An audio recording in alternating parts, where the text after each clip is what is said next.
हमारी जिंदगी का सिर्फ एक ही उन्वान है, हमारी जिंदगी का एक ही मकसद है। इस मिंबर से कई तलबा के सरों पर दस्तार बांधी गई, इन्हें इल्म की दस्तार दी गई है। ये हाफिज कुरान हुए हैं, कारी कुरान हुए हैं, लेकिन मेरे अजीजों हकीकत में ये दस्तार का माना ये है कि इनके सरों पर उम्मत मुस्तफ़ा की निगहबानी का जिम्मा रखा गया है कि आप ये उम्मत के सामने आए और पीर बन करके नहीं बल्कि मेरे मुस्तफ़ा के सिपाही बन करके उतरे। आज जरूरत है हर आलिम दीन जो किसी दारुल उलूम से फारिग होकर आ रहा है वो उम्मत के दरमियान आए। उम्मत आज टकटकी बांध करके इंतजार कर रही है कब हमारी जमात में सलाहुद्दीन आएगा। आज इंतजार में है कब हमारी जमात में टीपू सुल्तान आएगा। बस ये काम उलमा का है, वो इस बेड़े को संभालें और उतर आए। मैं अपनी तकरीर का उन्वान आप में से अक्सर को अगर मालूम है तो फिर मैं दोहरा देता हूँ। हमारा उन्वान सिर्फ यही है, या रसूल अल्लाह है जो जिंदगानी बाकी ये इरादा कर लिया है जो जिंदगानी बाकी ये इरादा कर लिया है। तेरे मुनकिरों से आका मैं मरूंगा लड़ते लड़ते, तेरे मुनकिरों से आका मैं मरूंगा लड़ते लड़ते। और मेरा इंट्रोडक्शन और मेरा तारुफ नाज़िम इजलास अपने अपने अल्फाज में करा रहे थे, वरना मैं अपने अल्फाज में अगर अर्ज करूं तो मेरा तारुफ सिर्फ इतना ही है, या रसूल अल्लाह तेरे इश्क की बदौलत मुझे जिंदगी मिली है, जिंदाबाद। तेरे इश्क की बदौलत मुझे जिंदगी मिली है, मेरी बात बन गई है तेरी बात करते करते, मेरी बात बन गई है तेरी बात करते करते। याद रखो मेरे अजीजों, जिंदगी का ये अहम उन्वान है नबी करीम सल्लल्लाहु तआला अलैहि वसल्लम की इज्जत की हिफाजत, रसूल करीम सल्लल्लाहु तआला अलैहि वसल्लम के नाम पाक की हिफाजत। आज हर जगह आला हजरत आला हजरत कहते हैं। क्या है आला हजरत का मिशन? पूरी जिंदगी नामे मुस्तफा की हिफाजत। ये सबसे अहम उन्सुर है मसलक आला हजरत का। बेशक आला हजरत की सारी किताबों का निचोड़ निकालें तो उस निचोड़ से एक ही बात निकलती है, मैं गदा हूं अपने करीम का, मेरा दीन पा रहे ना नहीं। ये खुलासा है मसलक आला हजरत हमें यही सिखाता आया है।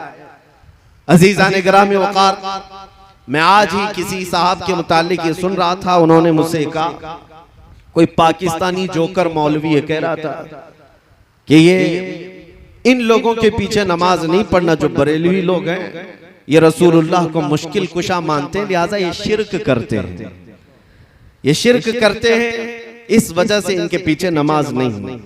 एक तरफ तो तुम हमें मुशरिक कहते हो और दूसरी तरफ इत्तिहाद इत्तिहाद का नारा भी लगाते हो।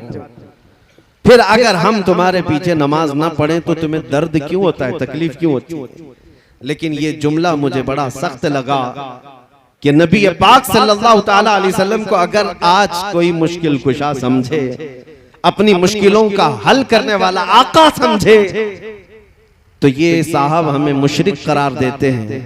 फिर शरफुद्दीन इमाम बूसीरी के बारे में तुम्हारा क्या ख्याल है, जो लकवा और फालिज के असर के बाद अपने बिस्तर पर लेट करके हुजूर की बारगाह में यूं कहते हैं, या अकरमल खल्क़ि माली मन अलूदु बिही सिवाका इंद हुलूलिल हादिथिल अममी वलन यदीक रसूलल्लाहि जाहु कभी इदल करीम तजल्ला बिस्मि मुंतकिमी।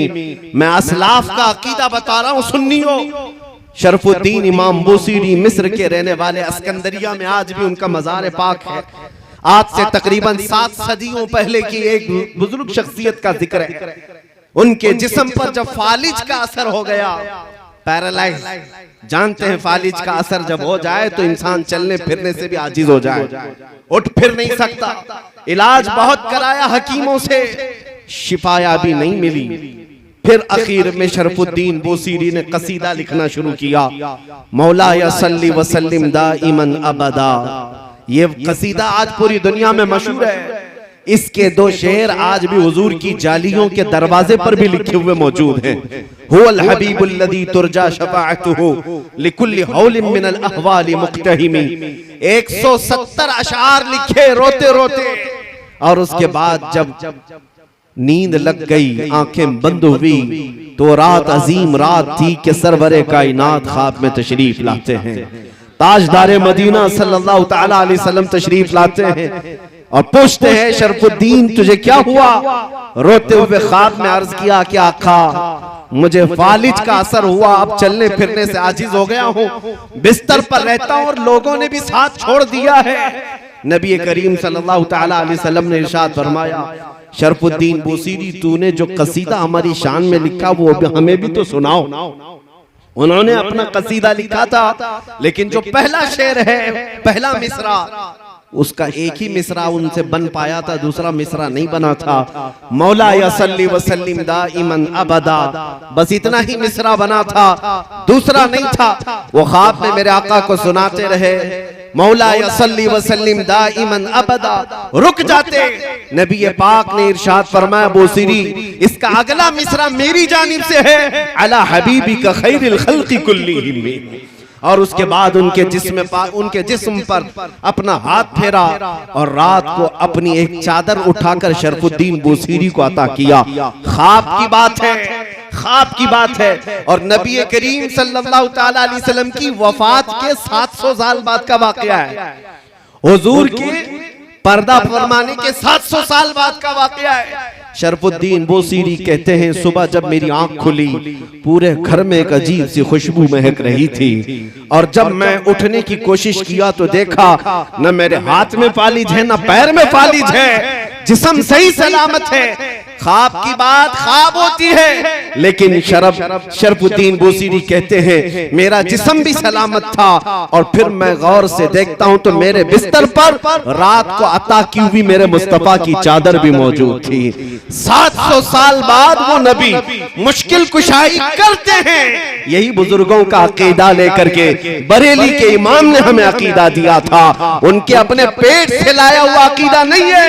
बरेली का अकीदा वही है जो सहाबा का अकीदा था। एक सहाबिया अपने बेटे को लेकर के आई बारगाह मुस्तफा में, कहा या रसूल अल्लाह ये बोलता नहीं है, ये गूंगा है, बचपन से नहीं बोलता, इसके लिए कुछ फरमाए।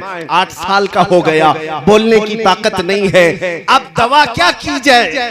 जिसकी जुबान चलती ही ना हो, पैदाइशी बोलता ना हो।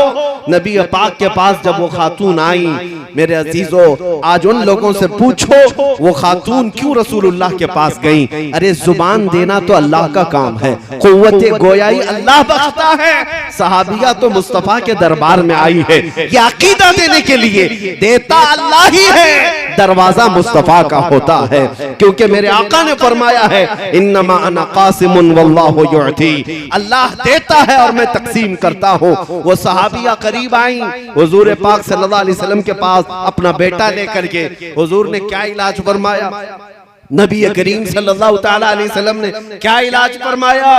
कुछ नहीं, उस छोटे से नन्हे से बच्चे को करीब बुलाया और पूछा उस बच्चे से कि मन अना, बेटे ए लड़के बता मैं कौन हूँ?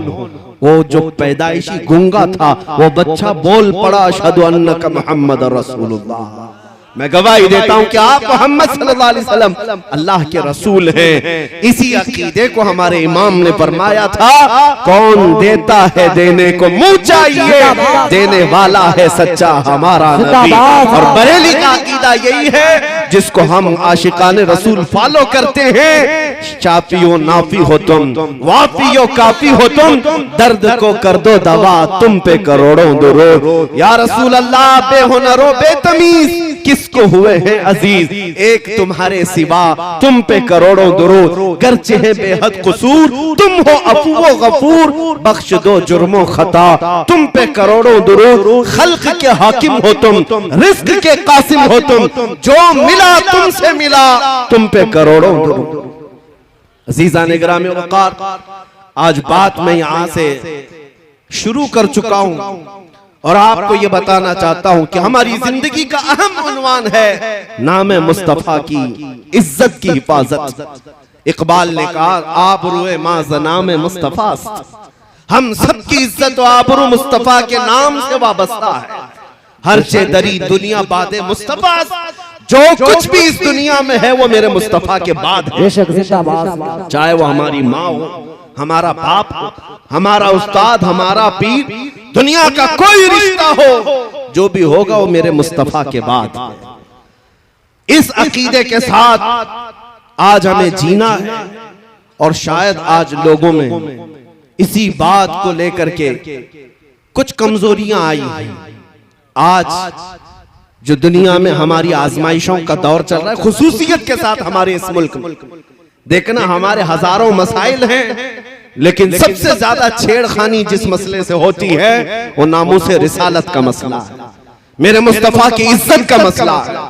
उसकी वजह यह है कि ये जालिम जानते हैं मुसलमान के लिए जान से भी बढ़कर के कोई चीज है तो नबी पाक की इज्जत का मसला। और इस पर अगर मुसलमानों में ठंडी देखने को मिली, अगर मुसलमानों के दरमियान खामोशी देखने को मिली, तो दुनिया ये समझ जाती है कि अब ये कौम मुर्दा हो चुकी है, इनके अंदर अब जिंदगी बाकी नहीं रह गई। ये फिर हमारा चीर फाड़ और ऑपरेशन शुरू कर देते हैं। लेकिन आज भी मुझे ये एहसास है, मैं आपको एक मिसाल के जरिए से बताऊं। एक डॉक्टर जब ऑपरेशन थिएटर में किसी को ले जाता है, इंजेक्शन देता है, सुन होने का बेहोशी का इंजेक्शन देता है, या गोली के जरिए से या दवा के जरिए से बेहोश करे। अब बंदा बेहोश हुआ है या नहीं कैसे पहचाना जाए? उसको चूंटी काट करके देखो, कैंची मार करके देखो, या उसका कान खींच करके देखो। अगर हरकत नहीं कर रहा है इसका मतलब है बेहोश हो गया है। हमारा चूंटी काटना उसको पता नहीं चल पा रहा, हमारा उसे हिलाना पता नहीं चल पा रहा है, इसका मतलब है बेहोश हो गया है। अब उसके बाद दूसरा प्रोग्राम शुरू होता है, काटो इसको, फाड़ो, चीरो, जो कुछ करना है करो, जब बेहोश हो। इसी तरह से इन जालिमों ने उम्मत मुस्तफा को बेहोश करने के लिए कई सालों से एक प्लान चला रखा है। मुसलसल तुम्हें दुनियावी अय्याशियों में इस तरह मुब्तला कर रखा है कि हमारी कौम में सबसे ज्यादा नशे को तकसीम कर रखा है। हर जगह, हर मोहल्ला हमारा नशा से लबरेज है। हमारे नौजवानों में एडिक्शन, खास तौर पर कई खतरनाक किस्म के नशों में मुब्तला है। पूरे हिंदुस्तान की बात कर रहा हूं, तुम्हें नशा दे दे करके सुन किया जा रहा था। और इस नशा से अगर पागल नहीं हुआ, जो हेरोइन है, कोकेन है, अफीम है, चरस, गांजा, भंग, तो फिर दूसरा नशा इंटरनेट का दिया गया। इंटरनेट का भी एक नशा है जिसके जरिए से तुम्हारी हालत ऐसी है कि 5 मिनट मोबाइल को छोड़े नहीं रह सकते। सोशल साइट्स पर आज एक सर्वे के मुताबिक 24 घंटों में से कुछ लोग 18 घंटे इस्तेमाल करते हैं। इसका मतलब हुआ कि पूरा सोने के अलावा सारा काम तुम्हारा मोबाइल पे। ये नशा है और छूटने वाला नहीं है जल्दी। ये नशा क्यों दिया गया कि तुम आरी हो जाओ, तुम सब के सब ऐसे बेहोश हो जाओ कि अब तुम्हें किसी बात का एहसास ना हो। अब ट्रायल का वक्त आया, 10 साल से नशा दिया जाने लगा। अब चेक करने का वक्त है कि देखा जाए कि बेहोश है या होश में। अब चेक करने का तरीका क्या है? अब चूंटी काट करके नहीं चेक करते, बल्कि इस्लाम, कुरान और ज़ाते मुस्तफा की तौहीन करके चेक किया जाता है कि ये होश में है या बेहोश हो चुके हैं। अब ये सिलसिला शुरू किया गया। आप क्या समझते हैं? किसी एक कुत्ते को उठा करके भौंकने पर वो लाकर खड़ा करते हैं तो क्या उसके अकेले की ताकत होती है? ये गुफे में बैठे हुए भेड़ियों की इतनी ताकत नहीं होती। ये हुकूमत की सपोर्ट के साथ बड़ी बड़ी लॉबियां इनके पीछे, एजेंसियां इनके पीछे एक गुस्ताखी करने के लिए खरीदे जाते हैं और लाकर खड़े किए जाते हैं, सिर्फ ये टेस्ट करने के लिए करोड़ों मुसलमान हमारे दिए हुए नशे में मदहोश हो गए या अभी भी जिंदा हैं। अरबों को देखा, अरब सो गए। अरबों में अब कोई होश नहीं है। वहां कोई गुस्ताखी करे ना करे उन्हें कुछ फर्क नहीं पड़ता। उनके पड़ोसी मुल्क फिलिस्तीन को खून में नहला दिया जाए उन्हें पता नहीं चलता। शाम तबाह हो जाए, यमन बर्बाद हो जाए, इराक टूट जाए, जल जाए, अरबों के कानों में जूं तक नहीं रेंगती। उनको ऐसा नशा दिया गया है, वो उठ नहीं पाते। लेकिन मैंने हिंदुस्तान और अपने बर्रे सगीर के इलाकों को देखा, दसियों साल से अगरचे तुमने हमारी कौम को नशा दिया होगा, चाहे वो हेरोइन, कोकेन, अफीम, भंग, चरस के साथ या फिर इंटरनेट की जमीन पर पोर्नोग्राफी और गंदी तस्वीरों के साथ इनको नशा में एडिक्ट किया होगा। लेकिन अब भी मुझे ये यकीन है कि हमारी कौम मुस्लिम हिंदुस्तान में पूरी मरी हुई नहीं है। उसकी वजह यह है, जब कभी कोई कुत्ता कहीं से भौंकता है, हर मोहल्ले से आवाज आती है, लब्बैक या रसूल अल्लाह। ये तुम्हारा लब्बैक का नारा लगाना इस बात की अलामत है कि ये कौम अभी मुर्दा नहीं है, अभी जिंदा है। मुझे वो बात बार बार कहने पर फख्र होता है। मुंबई की सरजमीन से 2 साल कबल जब एक कुत्ता भौंक रहा था, हमने उससे कहा था हम दिल्ली आते हैं और आकर के तुम्हारे साथ मुकाबला करेंगे, ये हमारे जज्बात थे। लेकिन आपको मैं बताऊं, रमजान का मौसम है, लॉकडाउन चल रहा है और उस वक्त लोग बाहर आना जाना बहुत कम रखते थे। मैं उतर करके अपने ऑफिस से जा रहा हूँ, एक नौजवान मेरे पास आया, हिप्पी कट है, बालों में डिजाइन है, दाढ़ी में भी डिजाइन है, कहीं बालियां पहना, फटी जीन्स है, मुकम्मल एक आवारगी की शक्ल है। करीब आया, हाथ पकड़ लिया, कहा मुफ्ती साहब आपसे थोड़ी सी बात करनी है। मैंने कहा क्या बात है? कहा सुना है अभी अभी आप दिल्ली जाने की बात कर रहे हैं। मैं ऊपर से नीचे देखता रहा, कहा हाँ आपने सुना है तो सही सुना होगा। कहा मैंने सुना है कि कोई हुजूर सल्लल्लाहु अलैहि वसल्लम की शान में गुस्ताखी किया है और उस कुत्ते को जवाब देने के लिए आप दिल्ली जा रहे हैं और आग में कूदने की बात कर रहे हैं। मैंने कहा हाँ, तुझे इससे क्या लेना देना है, तू क्यों इस बात को पूछ रहा है? वो नौजवान बज़ाहिर आवारा था, बज़ाहिर बदमाशों की शक्ल अपनाया था, लेकिन उसने मेरा हाथ पकड़ कर कहा आप नहीं जाएंगे जब तक मैं जिंदा हूं, पहले मुझे आग में कूदने दिया जाए। मेरी आंखों से उस वक्त आंसू आए। बारगाहे मुस्तफा में मैंने यही अर्ज किया था, या रसूल अल्लाह, आपकी उम्मत गुनहगार तो हो गई लेकिन गद्दार नहीं है। लब्बैक या रसूल, लब्बैक या रसूल,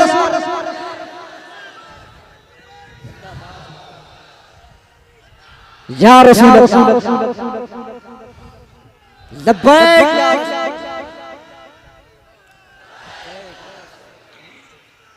जिंदाबाद मेरे अजीजों, यही जिंदगी जो तुम्हारे दरमियान है, ये जालिमों को खाए जा रही है। इनको हमने पिछले 70 सालों से 80 सालों से लूट लूट करके खत्म किया, लेकिन जिंदगी की रमक अभी भी बाकी है। आज रात के 12 बज चुके या 1 बज चुके, इतनी रात को ये भरा मजमा ऐसी जवानी दिखा रहा है जैसे दिन का शबाब लगता हो।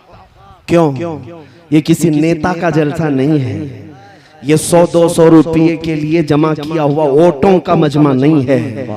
और आपको पता होना चाहिए, सारे नेता मिल करके भी अगर कोई मजमा इकट्ठा करें तो ऐसा जमा कर सकते हैं कि दोपहर में हरा पट्टा, शाम में नीला पट्टा, फिर रात को लाल पट्टा, वो बदल बदल करके पट्टे इस्तेमाल करने वाले मजमा तो जमा कर सकते हैं। लेकिन मैं उन्हें दावत फिक्र देता हूँ, आओ नेताजी, रात के इस मजमे को एक बार देख लो। ये पैसों से बुलाया हुआ नहीं है, बल्कि यहाँ तो हर आया हुआ ये अज़्म लेकर के आया है। बात बन पड़ी तो मेरे मुस्तफा के कदमों में गर्दन भी निछावर करो।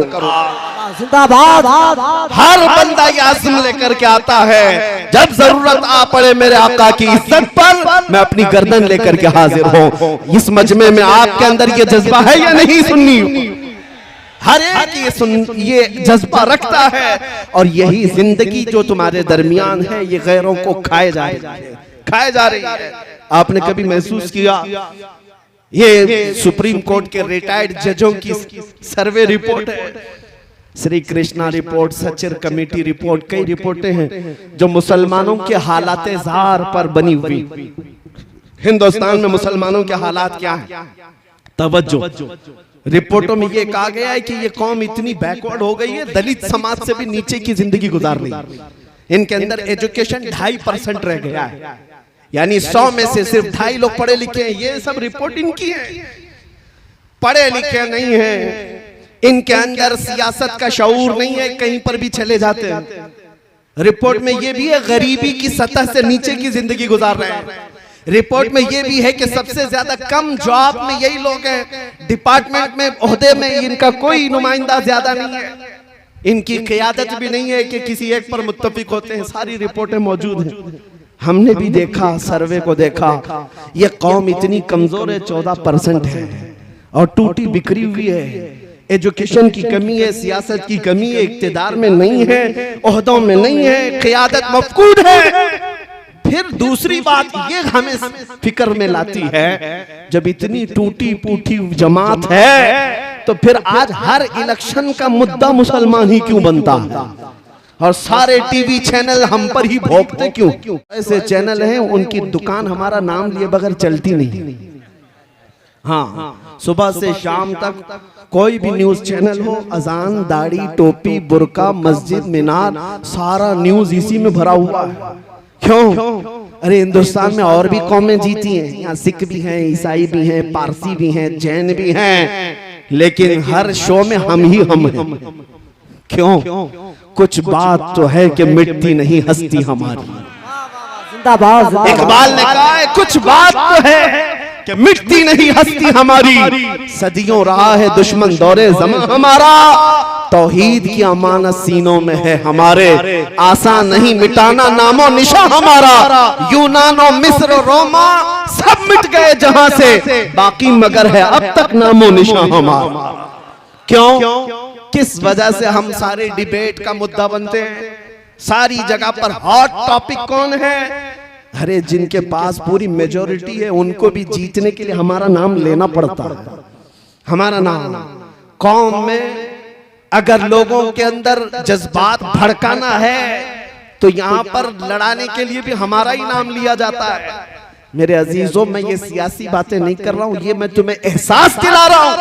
कभी कभार कुत्ते भौंक भौंक करके तुम्हें बताते हैं कि तुम गीदड़ नहीं, तुम शेर हो, रसूलुल्लाह के शेर हो। तुमने अपनी हैसियतें भुला दी, तुमने अपने अक़दार को महसूस नहीं किया। तुम्हारी जिंदगी से आज भी दुनिया परेशान है, घबरा गई है गर्दिशे दौरां कभी कभी, दीवान गाने इश्क़े मोहम्मद को देखकर घबरा गई है गर्दिशे दौरां कभी कभी। अज़ीज़ान गिरामी वक़ार, ये तुम्हारी जिंदगी की रमक दमक जो आज भी बाकी है, मैं महसूस करता हूँ सब कुछ लुट गया होगा, लेकिन सबसे बड़ी दौलत जो इश्क़े मुस्तफ़ा है वो आज भी तुम्हारे सीनों में मौजूद है। ये अगर है तुम्हारे पास तो दोबारा उठ खड़े होने में कोई दिक्कत नहीं है, हमारे जमा होने में कोई दिक्कत नहीं है। फिर से ये कौम जिंदा होगी, ताबिंदा होगी और हर जगह फिर परचम इस्लाम लहराएगी। हाँ, अगर दिल से मेरे मुस्तफा का नाम निकल गया तो फिर चलती फिरती लाशें हैं, इनसे कुछ होना नहीं है। याद रखो, हमारी जिंदगी में जो कुछ भी है वो मेरे मुस्तफा की बरकत से है। वो जो न थे तो कुछ न था, वो जो न हो तो हर सुन्नी जानता है, वो जो ना हो तो कहां पर हमारी जिंदगी में भी वो जो ना हो तो, हमारी हर चीज में वो जो ना हो तो। अरे कब्र में भी जाओगे, फरिश्ते दो सवाल करेंगे, तुम्हारा रब कौन है, तुम्हारा दीन क्या, यहाँ तक बहुत सारे बोल पड़ेंगे। तीसरा सवाल जो फरिश्तों का है, हुजूर को दिखा करके ही पूछेंगे इनके बारे में क्या कहता था। वो जो ना हो तो कब्र में भी तुम्हें वहां पर भी जरूरत है। और वहीं आकर के मुनाफिक फंस जाता है, उनको छोड़ा तो फिर तुम्हारी कब्र में भी खैरियत नहीं है। हश्र में चलो उठे, वहां तो हिसाब किताब का दिन है। आदम अलैहिस्सलाम से लेकर ईसा अलैहिस्सलाम तक कौम पूरी मखलूक फिरती रही, खलीलो नजी मसीहो सफी सभी से कहीं न बनी, ये बेखबरी की खल्क फिरी कहां से कहां तुम्हारे लिए। फिर मखलूक कहां आई, मेरे मुस्तफा के पास आई। अब फिर मैं पूछता हूं ऐ सुन्नियों, मैदान महशर में भी वो जो ना हो तो, वो जो ना हो तो कुछ न हो। इसलिए जान है वो जहान की और जान है तो जहान है। जब तुम्हें मालूम है जिंदगी में वो जो ना हो तो कुछ ना हो, कब्र में भी वो जो ना हो तो कुछ ना हो, हश्र में भी वो जो ना हो तो कुछ ना हो, तुम्हें जब ये पता चल गया कि हर चीज की जड़ मेरे मुस्तफा की जात है, तो बरेली के इमाम जो 100 साल से तुम्हें पुकार रहे हैं उनकी बात सुन लो। आज ले उनकी पनाह, आज मदद मांग उनसे, आज ले उनकी पनाह, आज मदद मांग उनसे, कल मानेंगे क़यामत में अगर मान गया। याद रखो मेरे अजीजों, हुजूर पाक सल्लल्लाहु तआला अलैहि वसल्लम को छोड़कर जिंदगी में कुछ नहीं है। सहाबा ताबईन रिज़वानुल्लाहि अलैहिम अजमईन इस अजमत के पहलू को समझ चुके थे, इसलिए उन्होंने दुनिया को ठोकर मार दी थी। जानते हैं उनके नजदीक किसी भी चीज की अहमियत नहीं थी। आज ये बातें मैं आपको एहसास दिला रहा हूं, जब कभी जरूरत तुम्हारी जिंदगी में आए, मैं हर नौजवान को बेदार करना चाहूंगा इस बात को लेकर, सारे मसले सारे मुद्दे एक जगह रख देना। मेरे मुस्तफा के नाम की इज्जत अलग है, ये मकाम ही अलग है, और अगर तुमने फिक्र किया तो अल्लाह ताला तुम्हारे सारे मसाइल को यूं ही हल फरमाएगा। बेशक सारे मसाइल यूं ही हल हो जाएं। आज लोग बैठक करते हैं, मीटिंगें करते हैं, कॉन्फ्रेंसें हैं, सेमिनार हैं, यानी मुस्लिम मसाइल के हल के लिए, कितने मसाइल के हल के लिए हम सर जोड़ कर बैठते हैं। लेकिन मेरे अजीजों, एक मसले पर आप मुत्तफिक हो जाओ, सारे मसाइल का हल अल्लाह मुसब्बिबुल अस्बाब गैब से पैदा करेगा। वो एक मसले पर मुत्तफिक होना किस बात पर है कि मोहम्मद से वफात होने, कि मोहम्मद से वफात होने। तो हम तेरे हैं ये जहां चीज है क्या, लौह कलम तेरे, जिंदाबाद जिंदाबाद। सारी कायनात तुम्हारी तरफ मोड़ दी जाएगी। उनके जो हम गुलाम थे, खल्क के पेशवा रहे, उनसे फिरे जहां फिरा, फिर आई कमी वकार में। सहाबा की बात मैं बताऊं, एक सहाबिया मैं जंग के मैदान में जाने से पहले अपने 1.5 साल बच्चे को लेकर आती है, हुजूर की बारगाह में अर्ज करती है, सारे मुजाहिदीन आपके साथ जा रहे हैं, मेरा ये बच्चा भी आप कबूल फरमा लें। 1.5 साल का बच्चा जंग में क्या करेगा? उस खातून के जज्बात को कदर से देखो, हजारों सलाम उनकी इज्जत पर। वो खातून कहती है, या रसूल अल्लाह, इस बच्चे के अलावा मेरे घर में कोई नहीं, मेरा शौहर शहीद हो चुका, मेरे घर में और कोई नहीं। जब हर माँ अपने जवान को आपके साथ भेज रही है, मैं अपने बच्चे को घर में रखकर क्या करूं? 1.5 साल का बच्चा लाई, लेकिन क्या करना, क्या ये जंग करेगा?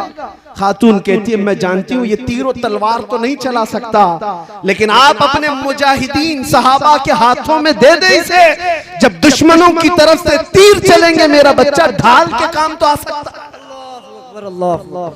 मेरा बच्चा ढाल के काम आ सकता है। उनके जज्बात को लाखों सलाम, जिन्होंने मेरे मुस्तफा के लिए अपना सब कुछ कुर्बान किया है। आपको पता है, ओहद के मैदान में एक खातून दौड़ी चली आ रही है, जिसको किसी ने खबर दिया कि तुम्हारे शौहर शहीद हो गए, फिर किसी ने कहा तुम्हारा बेटा भी शहीद हुआ, फिर किसी ने कहा तुम्हारा भाई भी शहीद हुआ। वो खातून अपने रिश्तेदारों की शहादत की खबर सुन रही है। आज अंदाजा करो, औरत के लिए एक बेटे का मर जाना कितना बड़ा मामला है।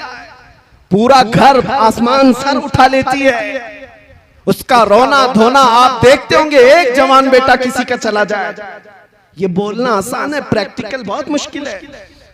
एक खातून को जब ये कहा जा रहा है कि तेरा बेटा शहीद हुआ, तेरा भाई शहीद हुआ, तेरा शौहर शहीद हुआ, वो खातून का जवाब सुने, आने वाले से पूछती है, सारे लोग मेरे रिश्तों के इंतकाल की खबर दे रहे हो, जरा ये तो बताओ आमीना का लाल सलामत है या नहीं? मुस्तफा करीम सलामत है या नहीं?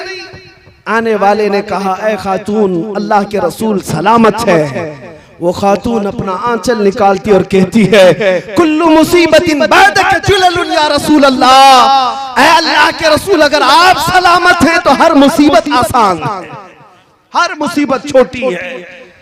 ये सहाबा का जज्बा था। उन्होंने ज़ात मुस्तफा और नाम मुस्तफा के एहतराम में अपना सब कुछ लुटाया। आपको पता है, उन्होंने ना अपने माल की तरफ देखा है, ना अपने औलाद की तरफ, ना अपने घर बार की तरफ। हालांकि ऐसा नहीं है कि आपको ये कहा जाए कि तुम अपने घर बार सब छोड़ दो, तुम्हारे घर बार की फिक्र तुम्हारे लिए जरूरी है, लेकिन जब मेरे मुस्तफा करीम की जात का मामला है और फिर पूरी दुनिया एक तरफ हो, उस वक्त तुम्हारा इम्तिहान है, तुम किसका इंतखाब करते हो, तुम किसका इंतखाब करते हो। इसलिए अभी चंद दिनों पहले एक सियासी आदमी थे बेचारे, वो कह रहे थे मौलाना आप तो तकरीरें बहुत सारे करते हैं, लेकिन इलेक्शन आता है तो आपको पता है मुसलमानों को हम तो इधर से उधर नचा देते हैं, मुसलमानों को नचा देते हैं, सारी पार्टियों में तो जय जय करते हुए आपके लोग घूमते रहते हैं, वो हमें तंज कर रहे हैं, टॉन्ट मार रहे हैं, ताना मार रहे हैं। मैंने कहा हो सकता है आप 500 रुपए देते होंगे तो आपके पास भी जाते होंगे, फिर कोई दूसरी पार्टी वाला 1000 देता है तो उसके पास भी जाते होंगे, यही आप कह रहे हैं ना। उन्होंने कहा सब जगह तो ये झंडे ले ले करके जाते हैं और पैसा वसूल करते हैं। मैंने कहा होता होगा, मानता हूं मैं ये बात कि हमारे नौजवान या कोई भी जवान जाते होंगे इस पार्टी में उस पार्टी में, पैसा लाते होंगे। मैंने कहा कान खोल करके सुन लो, मुझे ये यकीन है हमारे मुआशरे के मुत्तकी परहेजगार आदमी की बात नहीं करना, एक जाहिल से जाहिल लड़के को भी खड़ा कर देना मेरे साथ। सियासी आदमी से मैंने कहा आप भी अगर मेरी इस बात से इत्तेफाक रखते हैं तो मेरा साथ देंगे इंशाअल्लाह। उनसे मैंने यही कहा होता होगा 500 1000 में इधर उधर दर बदलूपन, लेकिन कभी ऐसा करो किसी मोहल्ले से एक आम जवान को लाकर खड़ा करो, जाहिल से जाहिल आदमी, तुम 1 करोड़ रुपए लेकर खड़े रहना, पार्टी की बात मत करना, पार्टी की बात मत करना। इस एक जाहिल जवान के सामने 1 करोड़ रुपए इधर रखो, एक तरफ गुंबदे खजरा की तस्वीर रखो और फिर पूछो उससे कि तुझे ये चाहिए या ये चाहिए। मैं उनसे कहा मैं बगैर देखे, विजदान मेरा कहता है, यकीन मेरा कहता है, हिंदुस्तान के शुमाल से लेकर जुनूब तक, मशरिक से मगरिब तक हमारे मोहल्लों में जीने वाला एक आम बच्चा भी ये कहेगा ले जा तेरे 1 करोड़ की दौलत। मैं ठोकर मारता हूँ, अपना सब कुछ गुंबदे खजरा कल भी था और आज भी है, मेरे नबी से मेरा रिश्ता कल भी था और आज भी है, बतला दो गुस्ताखे नबी को, गैरत आवामी जिंदा है, उन पे मर मिटने का जज्बा कल भी था और नारा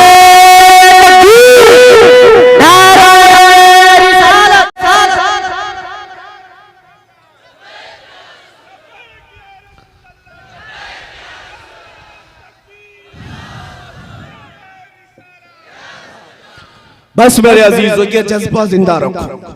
हालात बिगड़े जा रहे हैं, हमें पता है, हमें पता है, बहुत सारे लोगों ने ये महसूस किया है, हालात बहुत तेजी से बदलते जा रहे हैं, जहर फैलता जा रहा है। ऐसे हालात में इतना सख्त नहीं बोलना चाहिए।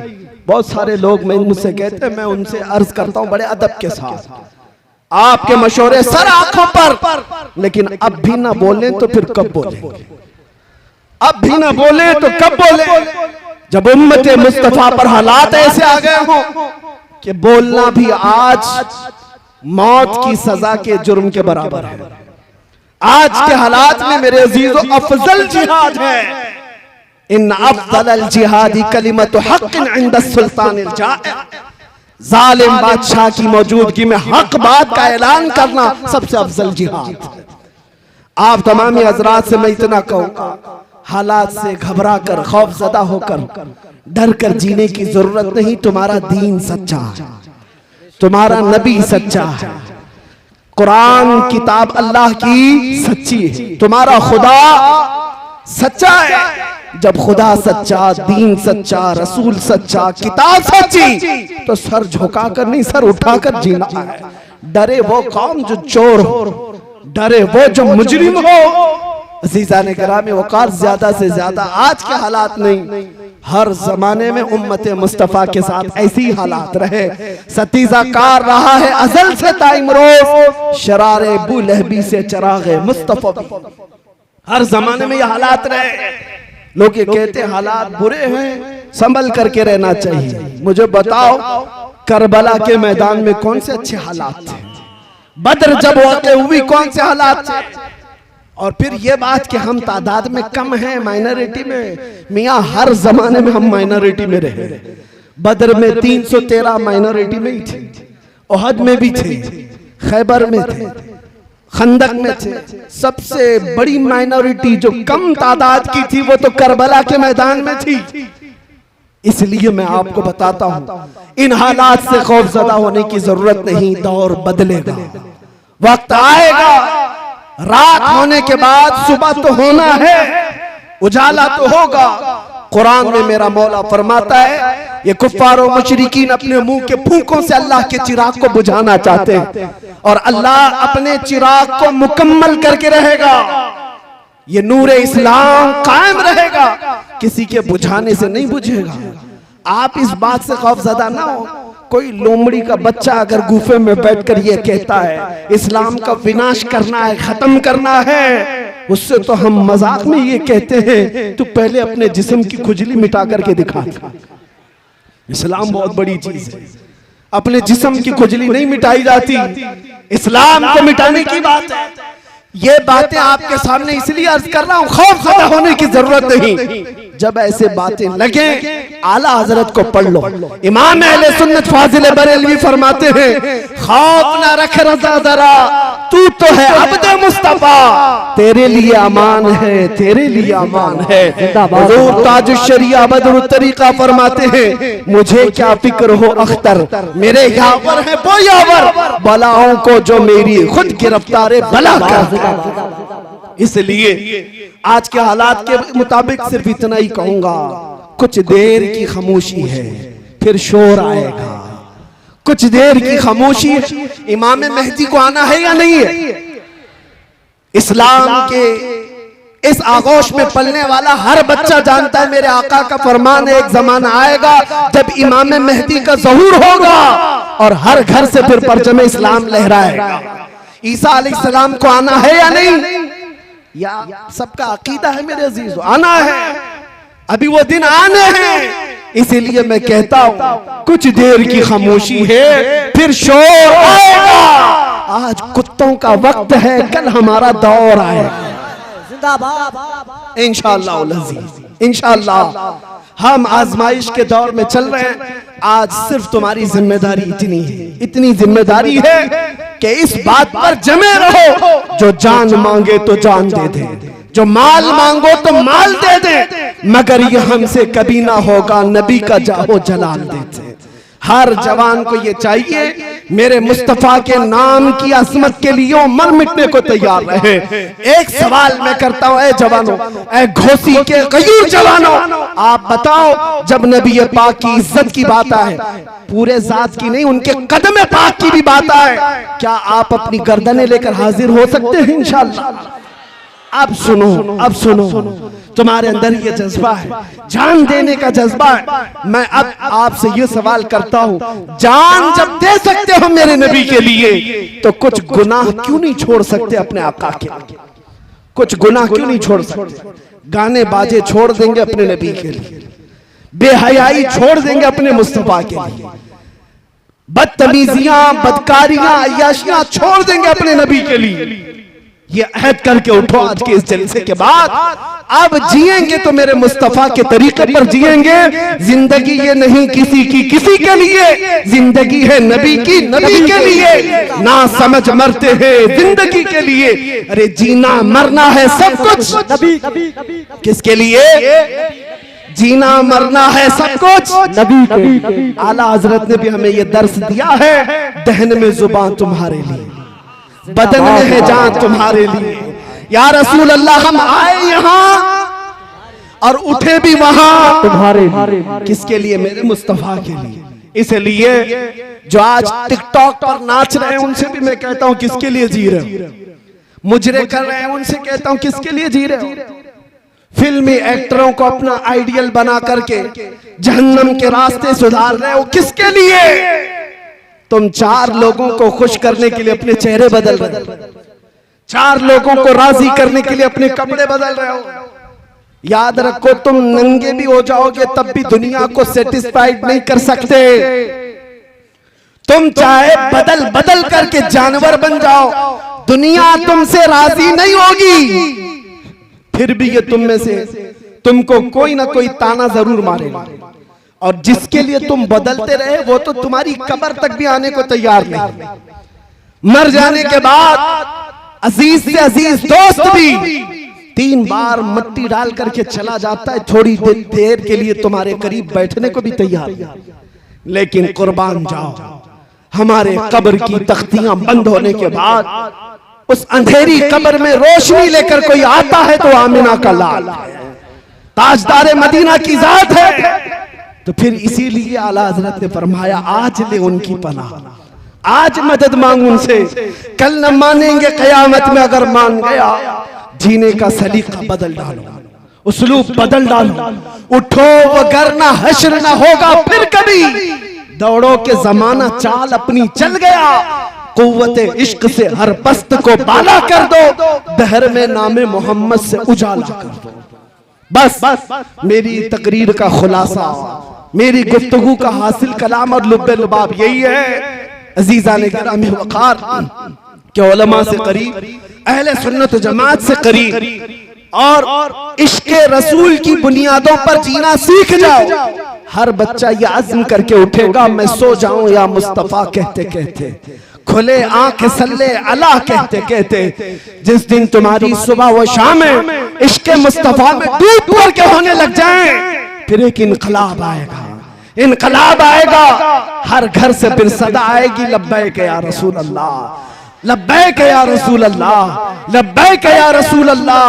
आप ये मत समझना कि सिर्फ एक जुबानी नारा है, बल्कि ये सिर्फ नारा नहीं है, अच्छे अच्छे खीमों के चूल्हे हिला देने वाले अल्फाज हैं, बड़ी बड़ी ताकतों को ज़ेरो ज़बर करने वाली ये नारों की गूंज है, तुम्हें अंदाजा भी नहीं। एक मौलाना साहब हमारे पास आए, यूपी के ही थे।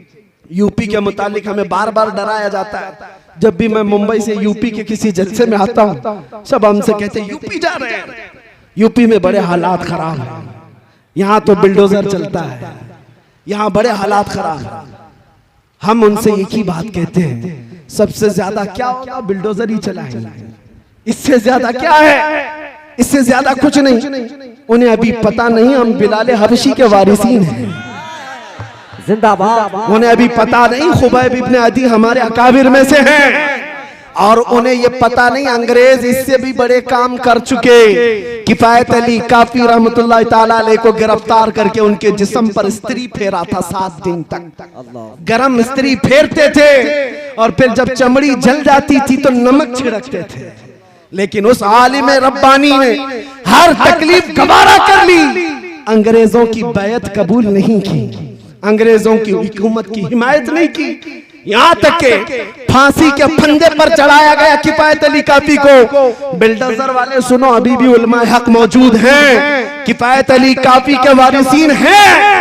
जिस दिन किफायत अली काफी को सूली पर चढ़ाया जा रहा था, उनसे पूछा जा रहा था आखिरी कोई ख्वाहिश है, तो किफायत अली काफी ने कहा आखिरी ख्वाहिश सिर्फ इतनी है, एक बार मेरे मुस्तफा की नात पढ़ लो, और फिर गुनगुनाना शुरू किया, कोई गुल बाकी रहेगा न चमन रह जाएगा, पर रसूलुल्लाह का दीने हसन रह जाएगा, सब फना हो जाएंगे काफी वो, लेकिन हश्र तक नाम हजरत का जुबानों पर चलन रह जाएगा।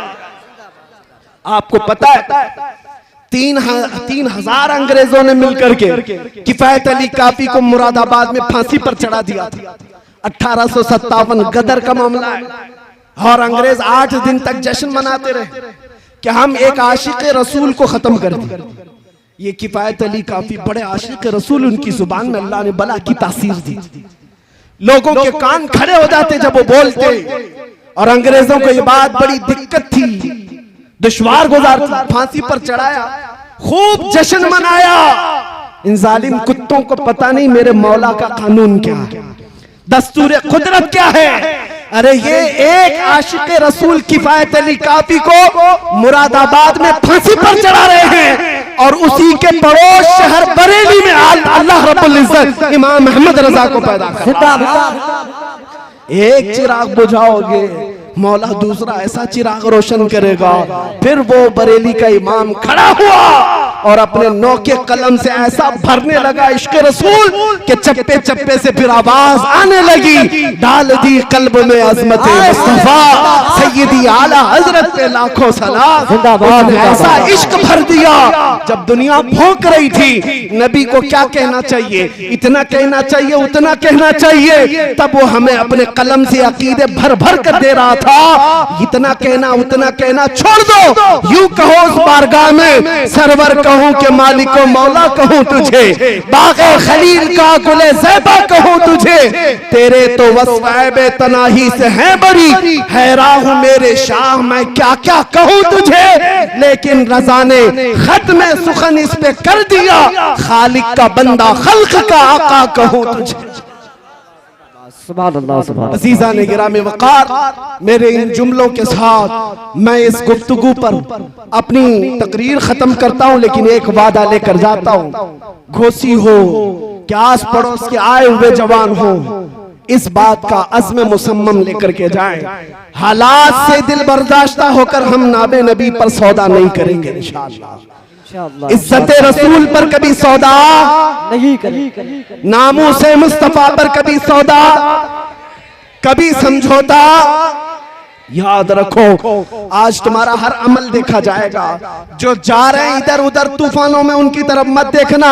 अरे बड़े बड़े दिग्गज लोग हमारे उस पार्टी में चले गए, इस पार्टी में चले गए, छोड़ दो जिसको जहां जाना है। लेकिन याद रखो, एक मैदान कायम होने वाला है, जिस मैदान का दूल्हा सिर्फ मदीने का ताजदार होगा। और उस दिन देखा जाएगा तुम किस पार्टी में थे, तुम कहां थे। इसलिए इन हालात में भी एक नारे पर मैं अपनी गुफ्तगू खत्म करता हूं, किसी की जय विजय क्यों पुकारे, क्या गरज हमको, हमें काफी है सैयद अपना नारा या रसूल अल्लाह, हमें काफी है सैयद अपना नारा। वाखिर दावाना अनिल हम्दुलिल्लाहि रब्बिल आलमीन।